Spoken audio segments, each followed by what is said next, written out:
Mirai, a young middle school student who decided to end his life by jumping from a high building because he lost his hope in life since he lost his family when he was 7 years old. After jumping, a wild angel called Ness catches him just before hitting the ground and saves his life. It turns out later that Ness knows everything about him. She tried to convince him not to let down his life. She said she will give him noblest powers, freedom and love, the freedom in her wings and the love in magical red arrow that makes people fall for him. The boy didn't believe at first, but then he gets shocked discovering they are real. He enjoys a quick flight around the city and starts feeling hope again. At night, he meets the angel again, who reveals that she's been watching him since he was a kid, and she knows everything about his life, including the fact that his aunt and uncle killed his parent and made it look like an accident. The boy gets shocked after hearing this, so he rushes back home to confirm it. Mirai approaches his aunt and uses the red arrow to make his aunt fall in love with him, to make sure she won't lie if he asks, and he finds out that his aunt and uncle caused the car explosion in which his family had died, and they took him in with the fortune his parent left behind. Then the aunt got crazy and kills herself as an apology for the crime she did. The boy regrets attempting suicide and decides to look for the real ordinary happiness he had before the death of his parent, but he needs money. Ness suggests killing his uncle and his kids to get back the money they stole from his parents. She explained that killing the uncle will be easy just by using the red arrow, and making him tormented by his guilt will be enough to make him get the same fate as his wife. The boy refused doing this, so she started explaining something else. There is 13 candidates on Earth.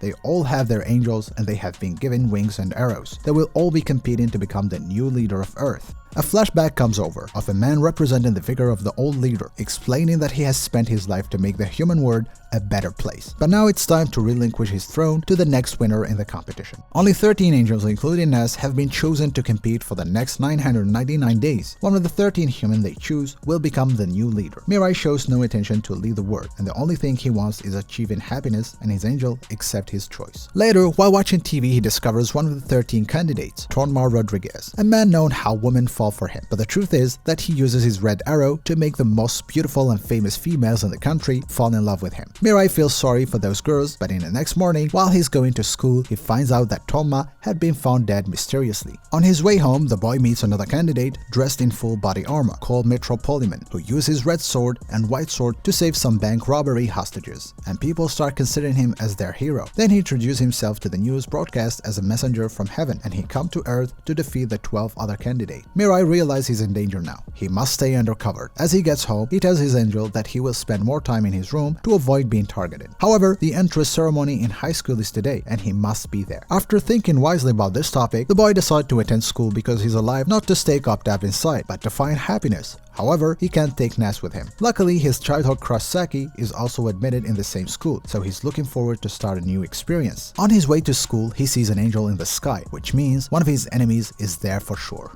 The angel gets closer and reveals that Saki, his crush, is one of the candidates. As he turns his head to look for the girl, she shoots him with a red arrow and makes him fall for her. She lures him to her room, and there her angel gets to know that the boy has the power to use a white arrow. So he pushes him to go and meet Metropoliman on his own, but Ness arrives and stops him. Then she convinces Revel to keep Mirai away from fights. After this, she finds out Saki can't use the wings or the white arrow, which is the most dangerous weapon since her angel is just a second-rank angel. Revel asks Ness to allow Mirai to protect Saki till the new leader is chosen, and she agrees. Somewhere else in the town, Metropoliman managed catching another criminal and shows his heroic side to people. Later at night, the hero sends a video to a broadcasting station addressing to other candidates. He reserves a stadium in the city, and he wants to meet them all for a fair debate to see who deserves to be the new leader. The two angels, Ness and Revel, realize it is an obvious trap to get the other enemies killed easily, so they must remain cautious. All the candidates accepted the invitation, and all people arrived to watch the huge battle. Metropoliman arrived right on time, and two other ones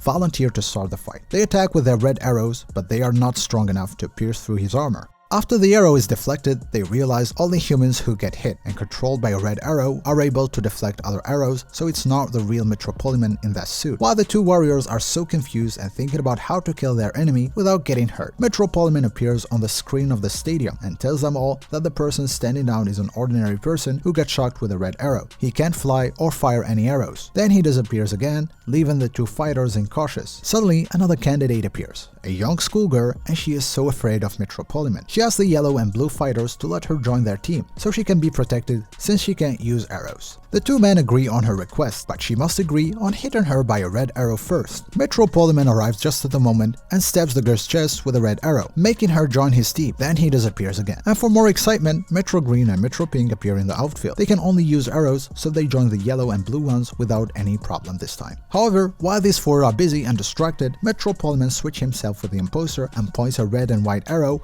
on Metro Blue and Metro Yellow, while the two others turns out to be ordinary people who hired by Metro Polyman to trick them. Metro Blue died, so his arrows and wings will be transferred to the one who killed them, while Metro Yellow is now being controlled. The show jumps to another level, when the Metro Yellow and the schoolgirl are tied up together. Metro Polyman starts by scaring them both, and then he kills the man first. The girl tries to fly, but she can't because she's cuffed, and the bad guy points his arrow toward her. The situation gets tough by time, and Mirai has to make his choice. But before he flies to save the girl, however, Nas tells both of them to stay hidden. The bad guy fails in luring any other candidate, so he kills the girl simply. And by this, he ends the meeting of today, and the rest of the candidates successfully escape before getting discovered. At Saki's house, the two are shocked and frightened of the overwhelming power of the Metro Polyman, and they think of a way to kill him. Suddenly, a middle-aged man opens their door, claiming that he wants to join their team. His name is Nanatomo Kaido, and he starts telling his story of how he was on deathbed due to cancer. When he got informed of the opportunity to become a leader and have a normal life, since the competition is getting tough, he wants to team up with them in order to get rid of the Metro Polyman to make sure his family will live happily after his death. Mirai agrees on one condition, and that is for Kaido to continue his treatment and to stay alive as much as he can for his family. Later in high school, Kanade Yuri, a high school student with white hair, is seen and he's so motivated to be the new leader. He also has some impressive archery skills, and the wealth and power he's aiming for is because he wants to revive his deceased little sister. A few days later, the trio gathered again in Saki's house to discuss how to take down Metro Polyman. Suddenly, they see on TV the news of a middle school serial killer who has fled the prison where she was detained, and now she's targeting only girls. Now the trio doubts that Metro Polyman gave wings and arrows to this girl since he has a lot of them.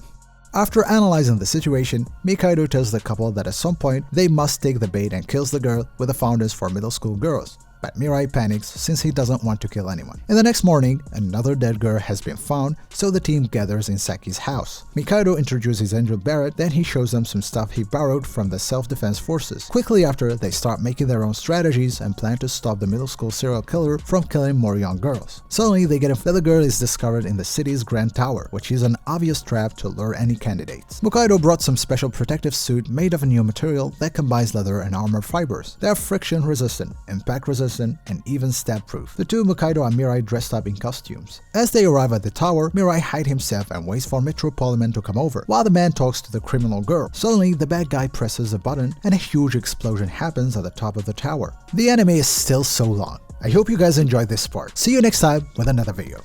Until then, take care.